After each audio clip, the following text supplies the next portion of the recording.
Bab 2401 Siapa yang berani menghentikanku?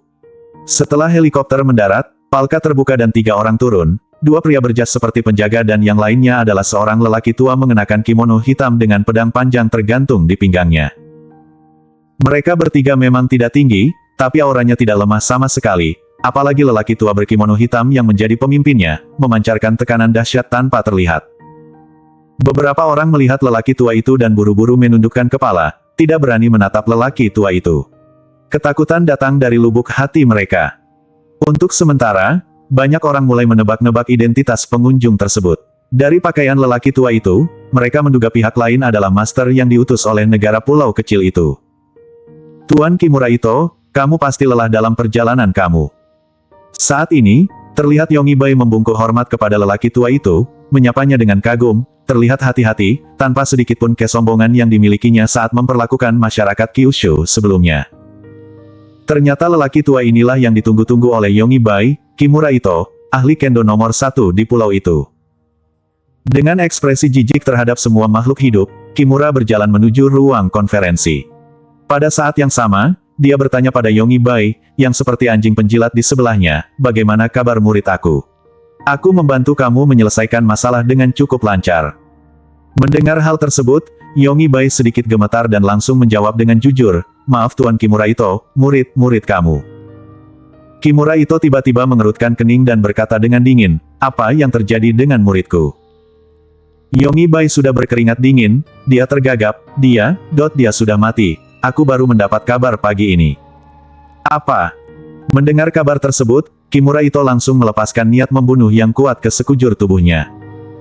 Murid yang dia kirim adalah murid yang paling dia banggakan dan dia sangat percaya pada murid itu. Dia berpikir bahwa para seniman bela diri di Kyushu seperti semut di depan murid-muridnya, tapi siapa tahu mereka sudah mati.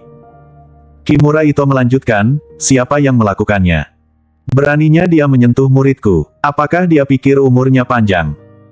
Yongibai menunduk dan menjawab, aku baru mengetahui kematian mereka belum lama ini dan aku belum punya waktu untuk menyelidikinya. Begitu pertemuan di sini selesai, aku akan segera pergi ke keluarga Ye untuk menyelidikinya secara langsung. Kedua master itu menghilang di keluarga Ye tadi malam. Kimura Ito mendengus dingin, keluarga Ye memang luar biasa. Segera, dia berkata lagi, aku mendengar bahwa orang yang mewakili Kyushu kali ini adalah pemimpin keluarga Ye. Yongibai mengangguk, ya, wanita itu, dia sudah ada di ruang konferensi.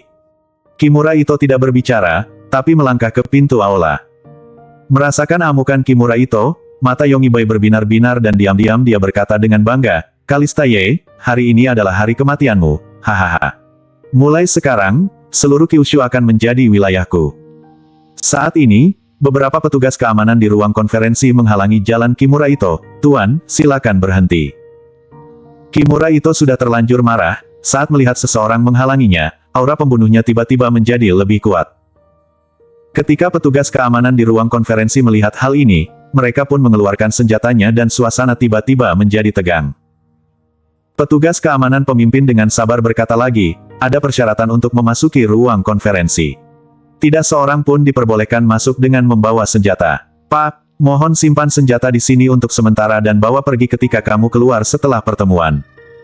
Kimura Ito mendengus dingin dan berkata, pedangku tidak pernah lepas dari sisiku. Mari kita lihat siapa yang berani menghalangi jalanku. Jelas sekali, Kimura Ito dengan tegas tidak setuju dengan menempatkan pedang panjangnya di sini untuk sementara. Bersambung. Bab 2402 dilindungi dengan nyawa. Kali ini, Yongibai langsung menunjukkan kewibawaannya di hadapan beberapa petugas keamanan dan memarahi dengan suara dingin, apakah kamu tidak punya penglihatan? Beraninya kamu menghalangi jalan Tuan Kimura Ito. Kalau kamu tidak mau bekerja, cukup berkemas dan keluar.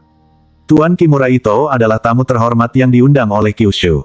Dia memiliki status khusus. Pedang ini sangat berarti baginya dan dia tidak boleh meninggalkannya. Tunggu apa lagi? Cepat minta maaf pada Tuan Kimura Ito.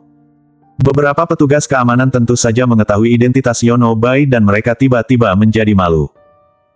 Di satu sisi, ini adalah ruang konferensi terbesar di kota Yan, yang cukup istimewa. Keamanan harus dilakukan dengan hati-hati. Tapi di hadapan mereka, Yongibai yang agresif ini memiliki status istimewa, dia bisa langsung membuat mereka kehilangan pekerjaan hanya dengan satu kalimat. Beberapa petugas keamanan tidak bersalah, tapi kini Yonobai meminta mereka untuk meminta maaf kepada lelaki tua yang datang dari pulau tersebut, yang membuat mereka semua diliputi amarah. Kalau itu orang lain, beberapa petugas keamanan pasti akan menamparkan mereka.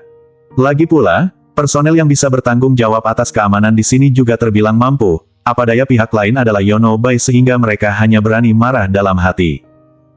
Tapi, tidak ada satupun petugas keamanan yang meminta maaf kepada Kimura Ito. Beberapa saat kemudian, pimpinan Satpam berkata kepada Yonobai dengan hati-hati, "Tuan Bai, mohon jangan mempermalukan kami. Kami juga beroperasi sesuai aturan. Tidak ada yang boleh masuk dengan membawa senjata." Saat tetua pertama memasuki ruang konferensi ini, petugas keamanan di sekitarnya akan meletakkan senjatanya, belum lagi ini adalah tamu dari pulau itu. Kami tidak tahu siapa dia. Tanpa perintah dari tetua pertama, kami tidak akan pernah membiarkan dia masuk bahkan kalau kami mati hari ini. Dengan perkataan pemimpin tersebut, moral petugas keamanan lainnya segera meningkat dan mereka semua mengeluarkan senjatanya dan membidik ke arah Kimura Ito. Mereka sangat tidak puas dengan Yonobai. Pada hari istimewa ini, dia ingin penduduk pulau memasuki ruang konferensi dengan membawa senjata. Yonobai langsung berang. Dia tidak menyangka petugas keamanan yang biasanya menghormatinya itu tidak memberinya muka apapun saat ini. Yonobai berkata dengan marah, "Kalian bajingan, apakah kalian semua memberontak? Minggir!" Weikobai yang sombong menunjuk ke beberapa petugas keamanan dan mengancam, "Sekelompok sampah ini benar-benar buta. Tahukah kamu betapa mulianya status ayahku mulai hari ini? Kalau saatnya tiba, dengan satu perkataan dia, kalian akan kehilangan pekerjaan, juga akan kehilangan kepala. Saat pertemuan selesai, aku akan menyelesaikan masalah dengan kalian. Kalian masing-masing akan tahu rasa dan tidak ada di antara kalian yang bisa melarikan diri." Saat kata-kata ayah dan anak yang sombong itu terdengar, Kimura Ito mendengus dingin, membawa kedua pengawalnya, menatap beberapa petugas keamanan dengan jijik dan melangkah maju. Beberapa petugas keamanan juga benar-benar berselisih dengan Yonobai saat ini. Mereka semua berwajah dingin, niat membunuh meluap dari tubuh mereka dan senjata khusus di tangan mereka langsung dimuat. Saat ini, beberapa petugas keamanan tidak menunjukkan rasa takut. Mereka membentuk lingkaran dengan rapi dan mengepung Kimura Ito dan beberapa orang lainnya, termasuk Yonobai dan Weikobai. Meski mereka bisa melihat bahwa Kimura Ito memiliki kekuatan untuk membunuh mereka semua secara instan, mereka tetap tidak takut dan tetap harus memenuhi kewajibannya, meski harus menggunakan nyawanya sendiri untuk melindungi ruang konferensi Kota Yan. Pemimpinnya berteriak, "Siapapun yang berani mengambil langkah maju, aku akan segera meledakkan kepalanya." Sebelum Yonobai dan yang lainnya sempat bereaksi, pemimpinnya melanjutkan, "Semuanya, bersiaplah untuk menembak." Bersambung.